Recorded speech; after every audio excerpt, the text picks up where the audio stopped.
नमो भगवते वासुदेवाय नमः। आपका हमारे YouTube चैनल पर बहुत बहुत स्वागत है। आज की कथा में हम विशेष रूप से वसुदेव देवकी के विवाह, कंस के द्वारा देवकी के 6 संतानों की हत्या, भगवान श्री कृष्ण का प्राकट्य तथा गोकुल में भगवान श्री कृष्ण के जन्म की कथा का श्रवण करेंगे। अगर आपको आज की कथा समझ ना आए तो आप मेरे चैनल पर जाकर इससे पहले की कथा का श्रवण कीजिएगा। सूत जी कहते हैं, इधर मथुरा में विवाह करने के लिए वसुदेव आए। वसुदेव देवकी का विवाह हुआ। स्वयं कंस ने ही वर वधू का रथ चलाया। कंस वसुदेव को बहुत सताए तो भगवान का प्राकट्य शीघ्र हो जाए। भक्तों के दुख भगवान से सहे नहीं जाते। पापी का दुख भगवान साक्षी के रूप में देख लेते हैं और सह लेते हैं, किंतु पुण्यशाली का दुख उनसे सहा नहीं जाता। आकाशवाणी सुनाई दी, हे कंस, देवकी की 8वीं संतान तेरी हत्या करेगी। कंस ने आकाशवाणी सुनी तो वह तलवार लेकर देवकी की हत्या करने के लिए तैयार हो गया। तो वसुदेव उसे समझाने लगे, जो आया है वह जाएगा, जिसका जन्म हुआ है उसकी मृत्यु भी होगी। इसीलिए तो महात्मा जन मृत्यु को टालने का नहीं, सुधारने का प्रयत्न करते हैं। मृत्यु का निवारण अशक्य है, शरीर का नाश तो होगा ही। बैर ना करो। बैर या सुख की वासना मृत्यु भ्रष्ट करती है। बैर वासना का त्याग करके प्रभु स्मरण करता हुआ जो मरता है उसकी मृत्यु उजागर होती है। देवकी की हत्या करने से तो तुम अमर हो नहीं सकते, और देवकी तो तुम्हारी मृत्यु का कारण है नहीं। कंस कहने लगे, हाँ यह तो है। वसुदेव बोले, तो मैं देवकी की सभी संतान तुम्हारे हवाले करता रहूंगा। कंस ने भी सोचा कि यह भी ठीक है, स्त्री हत्या के पाप से तो बच जाऊंगा। उसने कहा, ठीक है, मैं देवकी की हत्या नहीं करूंगा। वसुदेव शुद्ध सत्वगुण का स्वरूप है। विशुद्ध चित्त ही वसुदेव है। देवकी निष्काम बुद्धि है। इन दोनों का मिलन होने पर भगवान का जन्म होता है। वसुदेव देवकी घर आए। प्रथम बालक का जन्म हुआ। वसुदेव ने बालक कंस को दे दिया। कंस का हृदय पिघला। इस बालक को मारने से मुझे कोई लाभ नहीं होगा। 8वां बालक मुझे मारेगा। यह तो पहला है, मैं इसे मारूंगा नहीं।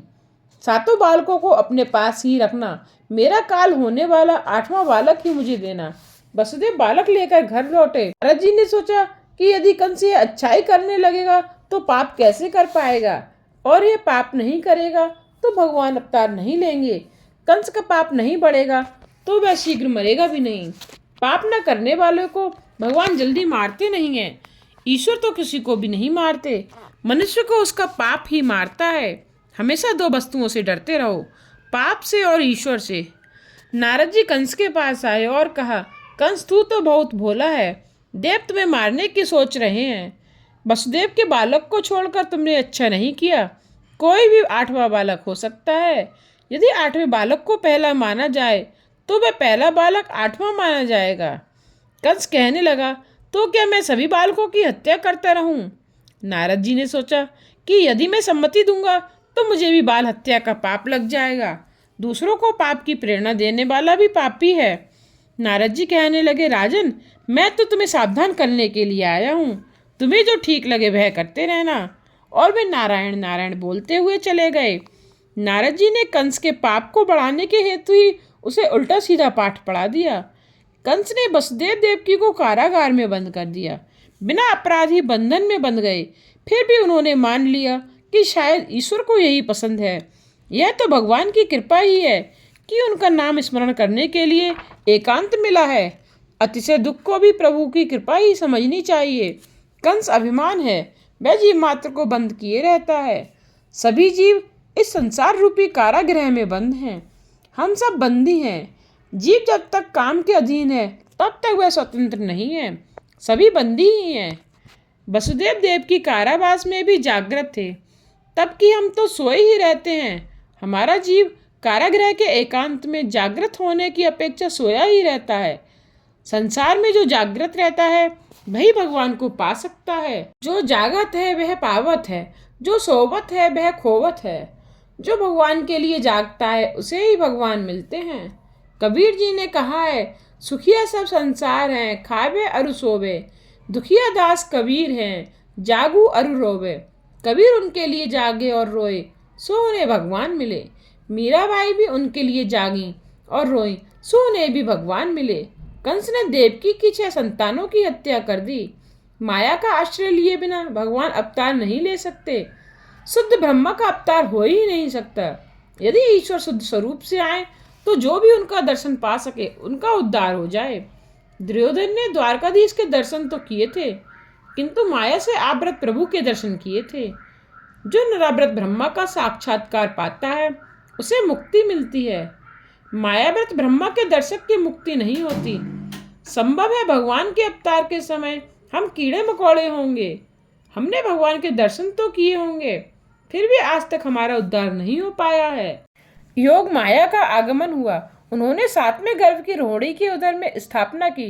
रोहिणी सगर्भा हुई और दाऊजी महाराज प्रकट हुए। भाद्रपद शुक्ला एकादशी के दिन। बलदेव शब्द ब्रह्मा का स्वरूप है। पहले शब्द ब्रह्मा आता है और बाद में पर ब्रह्मा। बलराम का आगमन होने पर ब्रह्मा गोकुल में आते हैं। दाऊजी ने आंखें खोली ही नहीं। जब तक मेरा कन्हैया नहीं आएगा मैं आंखें नहीं खोलूंगा। यशोदा जी पूर्णमासी से बलराम की नज़र उतारने की विनती करती हैं। पूर्णमासी कहती हैं कि यह तो किसी का ध्यान कर रहा है, इस बालक के कारण तेरे घर बाल कृष्ण पधारेंगे। यशोदा ने सभी को प्रसन्न किया। यदि सभी को दोगे और अपयश अपने पास रखोगे तो कृष्ण प्रसन्न होंगे। जीव ऐसा तो दुष्ट है कि यश अपने पास रखता है और अपयश दूसरों के सिर मर देता है। जो दूसरों को यश देती है वह यशोदा है। नंद जो सभी को आनंद देता है वही नंद है। विचार, वाणी, बर्तन, सदाचार से जो अन्य को आनंद देता है उसी के घर भगवान पधारते हैं। जो सभी को आनंद देता है उसी को परमानंद मिलता है। नंद बाबा ने सभी को आनंद दिया, सो उनके घर परमानंद प्रभु आ गए। सभी गोपाल शांडिल्य के ऋषि के पास गए। महाराज कुछ ऐसा कीजिए कि नंद जी के घर पुत्र का जन्म हो। शांडिल्य के कहने पर सभी एकादशी व्रत करने लगे। एकादशी महाव्रत है। एकादशी के दिन पान सुपारी खाना या सोना भी निषिद्ध है। थोड़ा सा फलाहारी किया जा सकता है। कई लोग साबूदाना आदि भरपेट खाते हैं। आलू आदि खाने पर अन्न दोष तो नहीं होता है, किंतु एकादशी व्रत का पुण्य भी नहीं मिलता है। अगले दिन क्या खाएंगे यह सोच विचार एकादशी के दिन करने से व्रत भंग होगा। एकादशी के दिन तो भगवत स्मरण ही करना चाहिए। सभी ग्वालों की एक ही इच्छा थी कि परमात्मा प्रसन्न हो जाएं और नंद बाबा के घर पुत्र का जन्म हो। भाद्रपद शुक्ल एकादशी से सभी गोकुलवासी निर्जला एकादशी आदि व्रत करने लगे। सो भगवान गोकुल में पधारे। बालकों ने भी व्रत किया। सो वे कहते हैं कि हमारे व्रत के कारण ही कन्हैया आए हैं। कन्हैया तो सबका है। नंद महोत्सव में सारा गांव आनंद में नाच रहा था। सभी को लगता है कि कन्हैया उसका है। सारे गांव ने व्रत जो किया था सुखदेव जी वर्णन कर रहे हैं। इधर देवकी ने 8वां गर्भ धारण किया तो उधर कंस ने सेवकों को सावधान कर दिया, मेरा काल आ रहा है। सेवकों ने कहा, हम तो सदा जागते ही रहते हैं, हम चौकन्ने ही रहते हैं। बालक का जन्म होते ही आपको समाचार दे देंगे। देवगण देवकी गर्भवासी भगवान नारायण की प्रार्थना करते हैं। आप तो सत्य स्वरूप त्रिकला बाधित हैं। अपने वचन सत्य करने के हेतु आप पधार रहे हैं। अनेक विद्वानों की अधोगति हमने देखी है, किंतु जो व्यक्ति आपकी लीलाओं का स्मरण और आपके नाम का जप करता है उसकी कभी अधोगति नहीं होती। नाथ, आप कृपा करें। देवों ने देवकी को भी आश्वासन दिया। नव मास परिपूर्ण होने को आए। मन, बुद्धि, पंच प्राण आदि की शुद्धि हुई है। इन सब की शुद्धि होने पर परमात्मा के दर्शन की आतुरता बढ़ती जाती है। ईश्वर के दर्शन के बिना चैन नहीं आता, अतः जीव तड़पता है और अतिशय आतुर होता जाता है। और तभी भगवान अवतार धारण करते हैं। जब परम शोभायमान और सर्वगुण संपन्न घड़ी आई, चंद्र रोहिणी नक्षत्र में आया, दिशाएं स्वच्छ हुई, आकाश निर्मल हुआ, नदी का नीर निर्मल हुआ, वन में पक्षी और भंवरे गुनगुनाने लगे, शीतल सुगंधित पवित्र हवा बहने लगी, महात्माओं के मन प्रसन्न हुए, स्वर्ग में दुंदुभी बजने लगी, मुनि और देवगण आनंद से पुष्प वृष्टि करने लगे और परम पवित्र समय आ पहुंचा। भादव मास के कृष्ण पक्ष की अष्टमी की मध्य रात्रि का समय संपन्न हुआ और कमल नयन चतुर्भुज नारायण भगवान बालक का रूप लेकर वसुदेव देवकी के समक्ष प्रकट हुए। भगवान ने अपने श्री हस्तों में शंख, चक्र, गदा और पद्म धारण किए हैं। चारों ओर प्रकाश बिखर गया। उनका चतुर्भुज स्वरूप यह बताता है कि उनके चरणों की शरण लेने वालों के चारों पुरुषार्थ वे सिद्ध करेंगे। जो भक्त अनन्यता से मेरी आराधना करता है उसके धर्म अर्थ काम मोक्ष चारों पुरुषार्थ मैं सिद्ध करता हूँ और उसकी हर प्रकार से रक्षा करता हूँ। संपत्ति और संतति का सर्वनाश हो गया था, फिर भी वसुदेव देव की दीनता पूर्वक ईश्वर की आराधना करते हैं। प्रभु ने कहा, मेरे चतुर्भुज स्वरूप का दर्शन कर लीजिए और 11 वर्ष तक मेरा ध्यान करते रहिए, मैं अवश्य आपके पास आऊँगा। भगवान का चतुर्भुज स्वरूप अदृश्य हो गया और दो छोटे छोटे हाथों वाले बाल कन्हैया प्रकट हुए। बोलिए बाल कन्हैया लाल की जय। प्रभु प्रत्यक्ष प्रकट हो जाएं, फिर भी ध्यान की तो आवश्यकता बनी ही रहती है। ज्ञान दीप प्रकट होने के बाद भी एकाध इंद्रिय द्वार खुला रह जाने पर विश्वरूपी पवन प्रविष्ट होकर ज्ञान दीप को बुझा देता है। इस ज्ञान मार्ग में कई बाधाएं आती रहती हैं। भक्ति मार्ग बड़ा सरल है। प्रत्येक इंद्रियों को भक्ति रस में भिगो दो, फिर विषय रूपी पवन सता नहीं पाएगा। जब 11 इंद्रियां ध्यान में एकाग्र हो जाती हैं तब प्रभु का साक्षात्कार होता है। इस कारण से तो गीता में भी 11वें अध्याय में अर्जुन को विश्वरूप के दर्शन होते हैं। प्रभु ने कहा, मुझे गोकुल में नंद बाबा के घर छोड़ आइए। वसुदेव ने उन्हें टोकरी में बिठलाया, किंतु बाहर कैसे निकला जाए? कारागृह के द्वार बंद हैं और बंधन भी टूटते नहीं हैं। किंतु जो ही टोकरी सिर पर उठाई सारे बंधन टूट गए। मस्तक में बुद्धि है। जब बुद्धि ईश्वर का अनुभव करती है तब संसार के सारे बंधन टूट जाते हैं। जो भगवान को अपने मस्तक पर विराजमान करता है उनके लिए कारागार के तो क्या मोक्ष के भी द्वार खुल जाते हैं। हाथ पांव की बेड़ियां टूट जाती हैं, नदी की बाढ़ भी थम जाती है। जिसके सिर पर भगवान है उसे मार्ग में विघ्न बाधा नहीं सता सकती। मात्र घर में आने से नहीं, मन में भगवान के आने पर ही बंधन टूट जाते हैं। जो व्यक्ति वसुदेव की भांति श्री कृष्ण को अपने मस्तक पर विराजमान करता है उसके सभी बंधन टूट जाते हैं। कारागृह के सांसारिक मोह के बंधन टूट जाते हैं, द्वार खुल जाते हैं। अन्यथा यह सारा संसार मोह रूप कारागृह में ही सोया हुआ है। वसुदेव कारागृह में से बाहर आए। दाऊजी दौड़ते हुए आए। शेषनाग के रूप में बाल कृष्ण पर छत्र धारण किया। यमुना जी को अत्यंत आनंद हुआ। दर्शन की तृप्ति ही पा रही थी। मेरे प्राणनाथ से मिलना है। यमुना में जल बढ़ गया। प्रभु ने लीला की। टोकरी में से अपने पांव बाहर की ओर बढ़ा दिए। यमुना जी ने चरण स्पर्श किया और कमल भेंट किया। प्रथम दर्शन और मिलन का आनंद यमुना जी को दिया। धीरे धीरे पानी कम हो गया। वसुदेव गोकुल में आ पहुंचे। योग माया के आवरणवश सारा गांव गहरी नींद में डूबा हुआ था। वासुदेव ने श्री कृष्ण को यशोदा की गोद में रख दिया और बाल का स्वरूप योग माया को उठा लिया। वसुदेव ने सोचा कि अब भी उनका प्रारब्ध कर्म बाकी रह गया है, तभी तो भगवान को छोड़कर माया को गले लगाने का अवसर आया है। वासुदेव योग माया की टोकरी में बिठलाकर वापस कारागृह आ गए।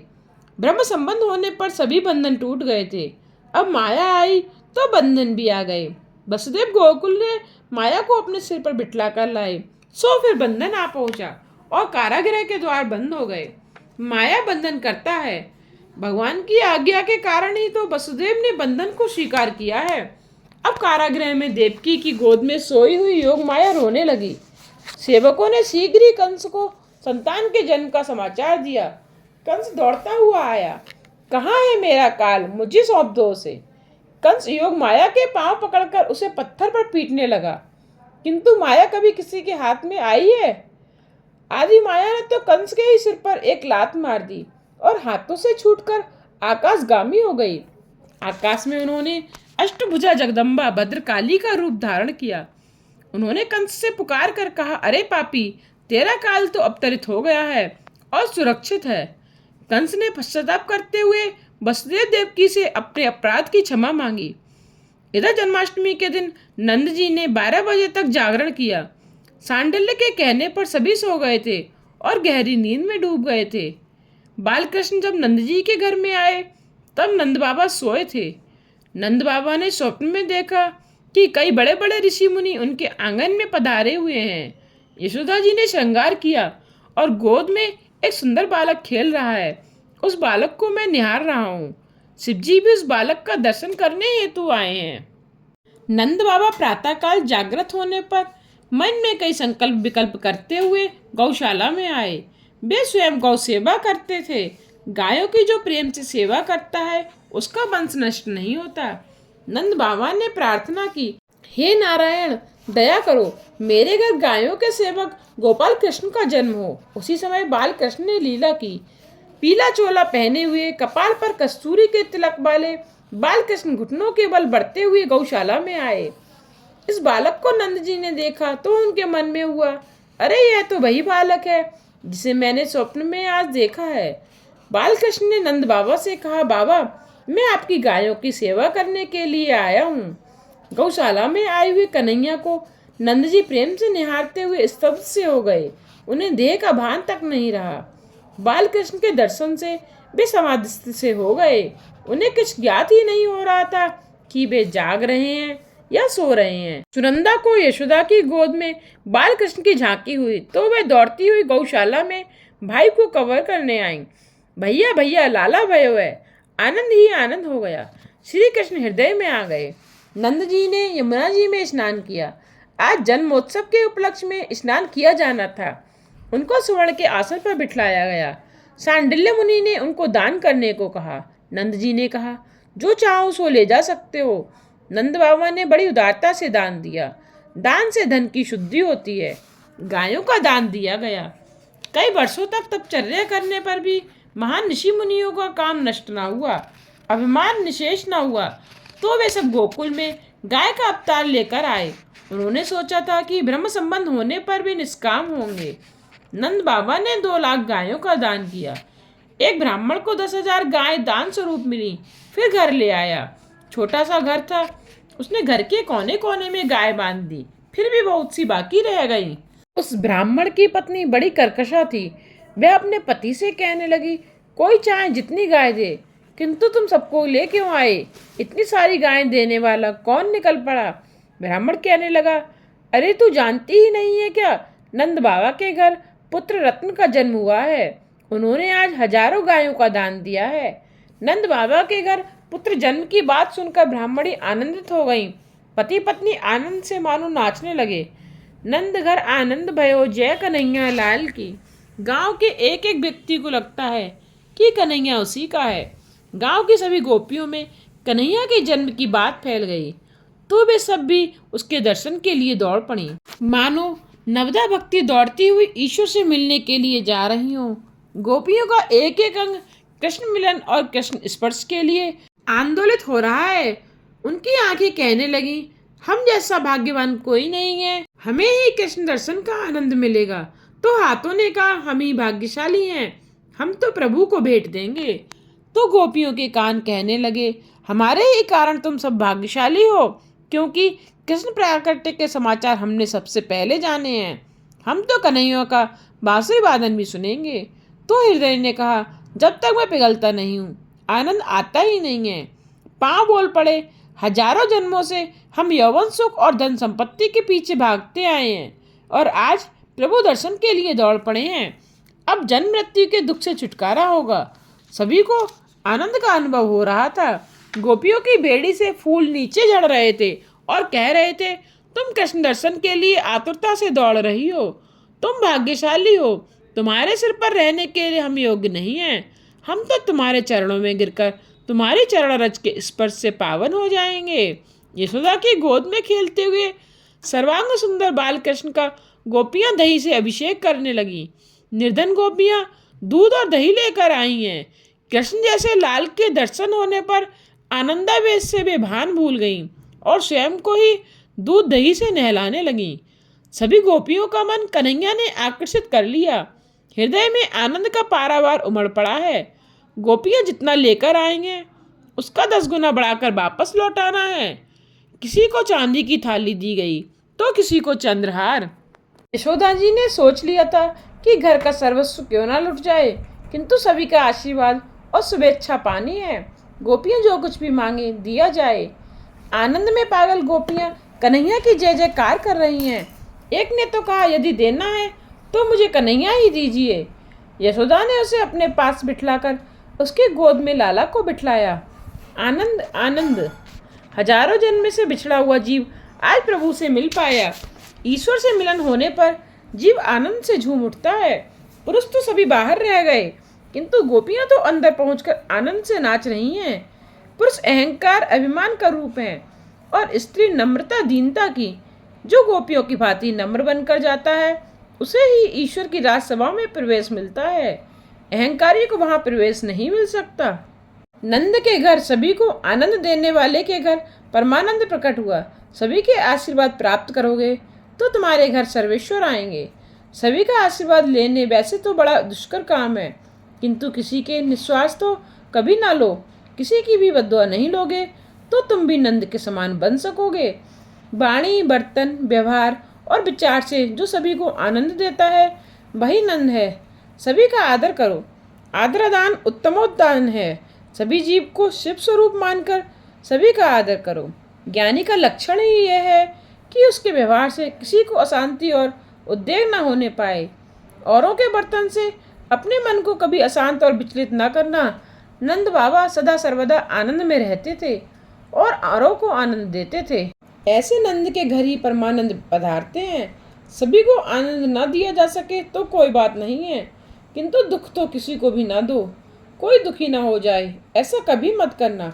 आजकल लोग वर्ष में एक ही बार नंद महोत्सव मनाते हैं, किंतु प्रतिदिन नंद महोत्सव मनाना चाहिए। रोज प्रातःकाल 4 बजे से 5:30 बजे तक नंद महोत्सव मनाया जाए। उत का अर्थ है ईश्वर और सब का अर्थ है प्राकट्य। ईश्वर का प्राकट्य ही उत्सव है। उत्सव में धन भोग आदि नहीं, प्रेम ही मुख्य है। मंदिर में नहीं, अपने घर में ही नंद महोत्सव मनाया जाए। जीवात्मा का घर हमारा शरीर ही तो है।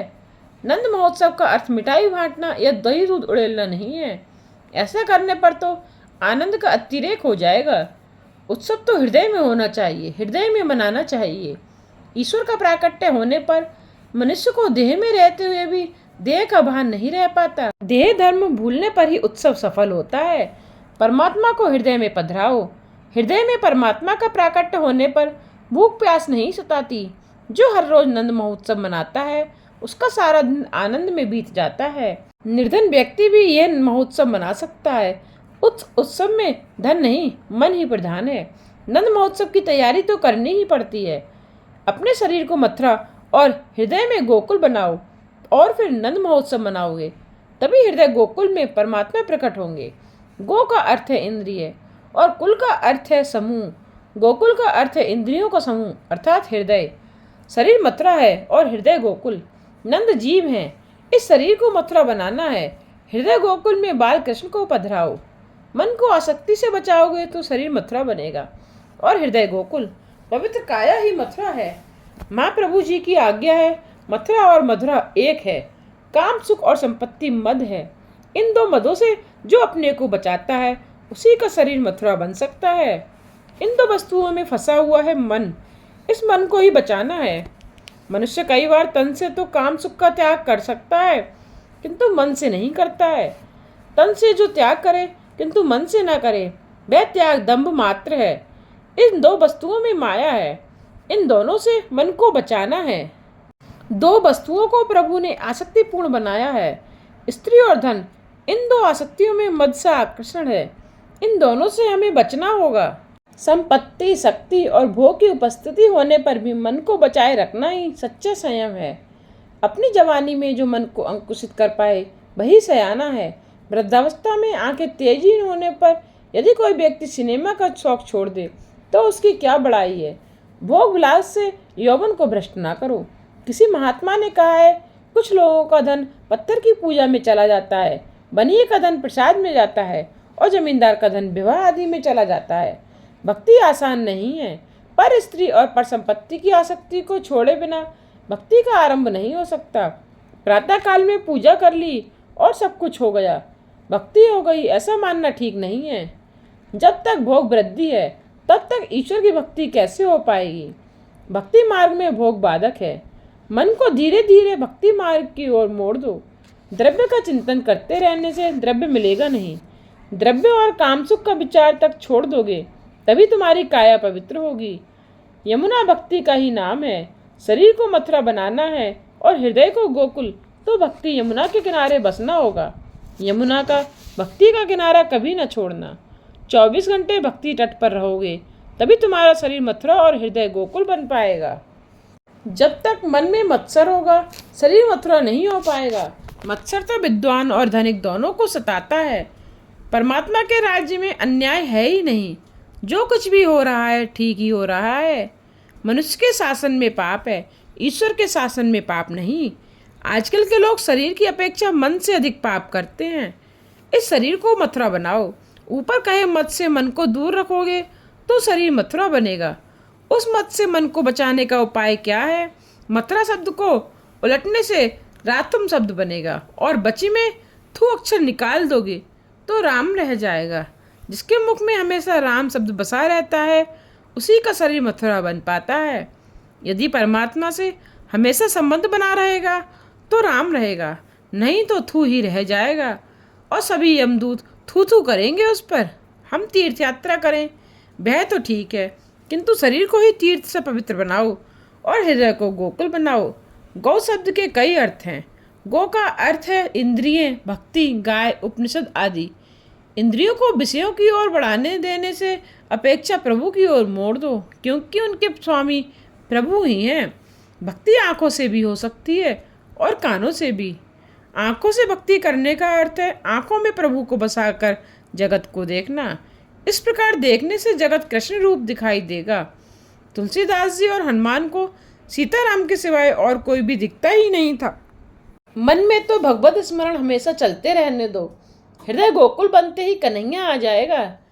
एक एक इंद्रियों को भक्ति रस में सरोवर कर दो। जिसकी प्रत्येक इंद्रिय भक्ति करती है उसी का हृदय गोकुल बनता है। कई लोग कानों से तो भक्ति करते हैं या आंखों से भी भक्ति करते हैं, किंतु मन से नहीं करते हैं। प्रत्येक इंद्रिय में श्री कृष्ण का रस का पान करो, तभी तुम्हारा मन, तुम्हारा हृदय गोकुल बनेगा और अंत में परमानंद का प्राकट्य होगा। जो भी इंद्रिय भक्ति नहीं करती है वह पापाचार करती है।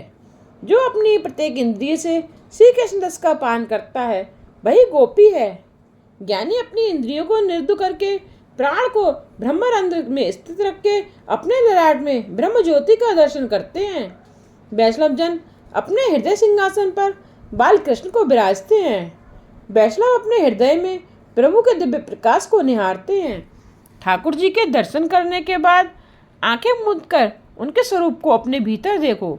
श्री कृष्ण का स्मरण करते समय देह और संसार का भान भूल जाने पर नंद महोत्सव सफल होता है। परमात्मा ऋषिकेश हैं, एक एक इंद्रिय का श्री कृष्ण से विवाह करो। भागवत का भक्ति में दुराग्रह नहीं है। मात्र स्वरूप में निष्ठा रखने से, एक ही स्वरूप का बार बार सतत चिंतन करने से मन वहीं लग जाता है। ऐसा करने से मन की शक्ति भी बढ़ती है। शरीर से नहीं तो मन से हर रोज गोकुल जाओ, मन से मथुरा जाओ। शरीर जहाँ भी हो मन को मथुरा और वृंदावन भेजो। मन में कल्पना और भावना करो कि यशोदा की गोद में बाल कृष्ण खेल रहे हैं। लाला के दर्शन के लिए सारी गोपियां दौड़ रही हैं आदि। कन्हैया की एक एक लीला की कल्पना में दर्शन करते रहो। ठाकुर जी के दर्शन करने के बाद भी अपनी आंखें मूंद कर उनके स्वरूप का मन ही मन दर्शन करते रहो। ज्ञान मार्ग में भेद का निषेध है। भक्त भक्ति के द्वारा भगवान के साथ एक हो जाता है। दोनों का ध्येय एक ही है। भक्ति में आरंभ में भेद है और आगे चलकर प्रभु के साथ भक्त एक हो जाता है। ध्यान में, दर्शन में तन्मयता होने पर नंद महोत्सव संपन्न होता है। जब तक जगत का भान है तब तक सच्चा आनंद नहीं मिलता है। देहभान होने पर देव दर्शन नहीं हो पाता।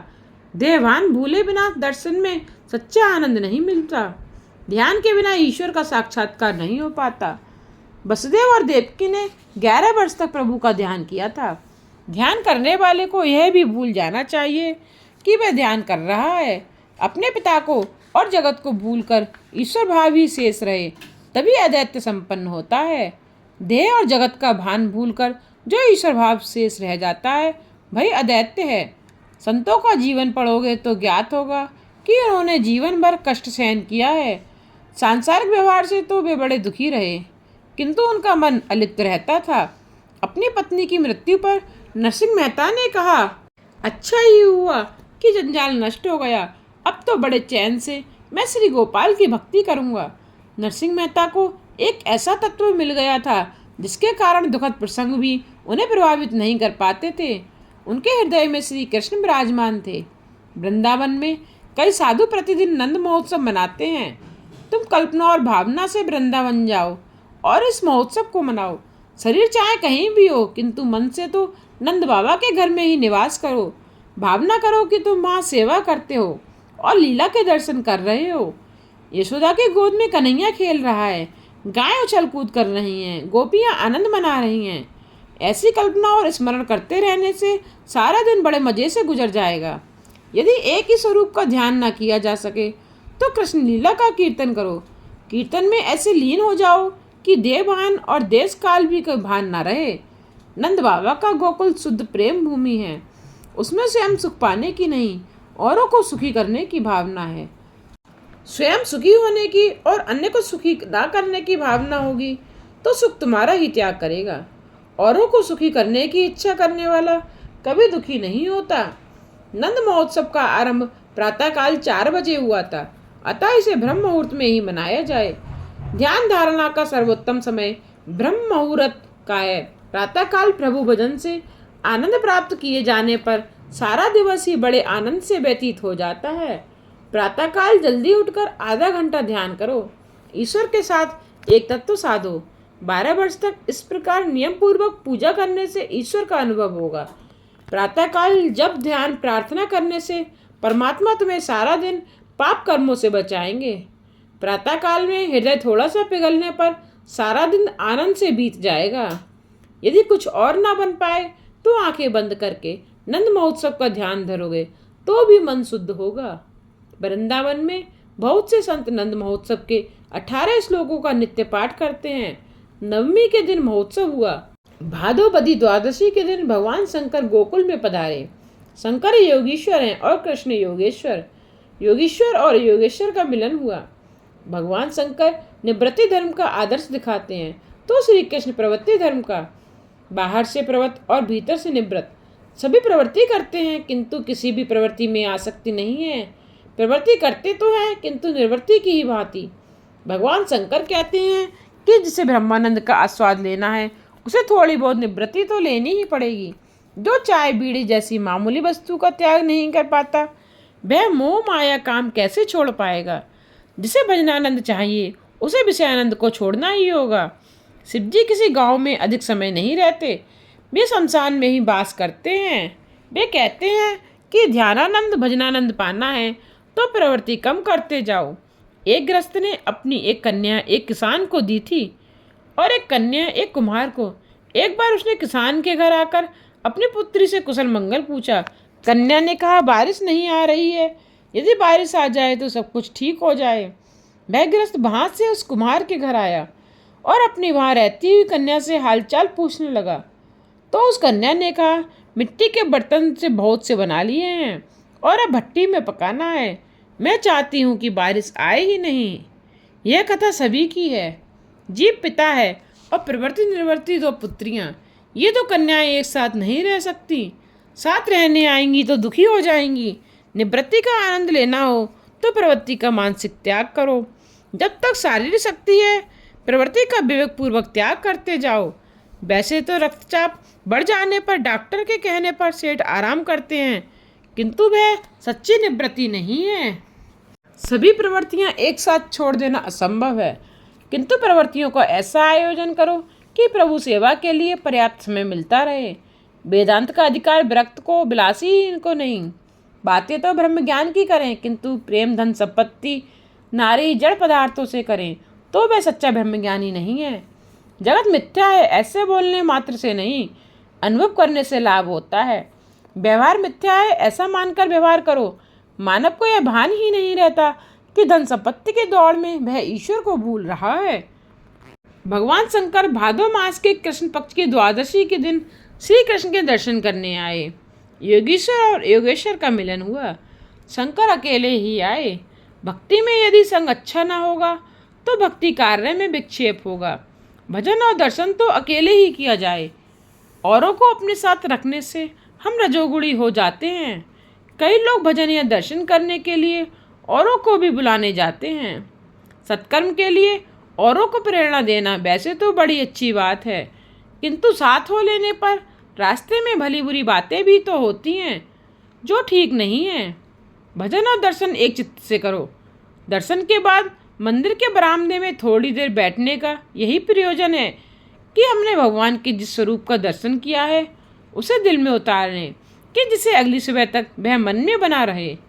कई लोग ऐसे हैं जिनसे दर्शन के बाद यदि पूछा जाए कि आज ठाकुर जी का श्रृंगार क्या था, वस्त्र परिधान कौन सा था, तो वे सिर खुजलाएंगे।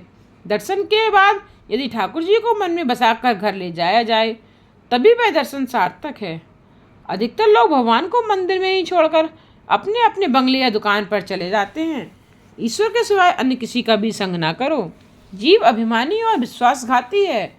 संतों की दृष्टि हमेशा प्रभु के किसी न किसी रूप में अटकी रहती है। बाह्य दृष्टि तो हमेशा ही झुकी हुई होती है। इससे आगे की कथा का श्रवण आप कल के अध्याय में कीजिएगा। आगे की कथा जानने के लिए मेरे चैनल को सब्सक्राइब करना ना भूलिएगा, जिससे आने वाले वीडियोज़ की नोटिफिकेशन आप तक पहुंचते रहें।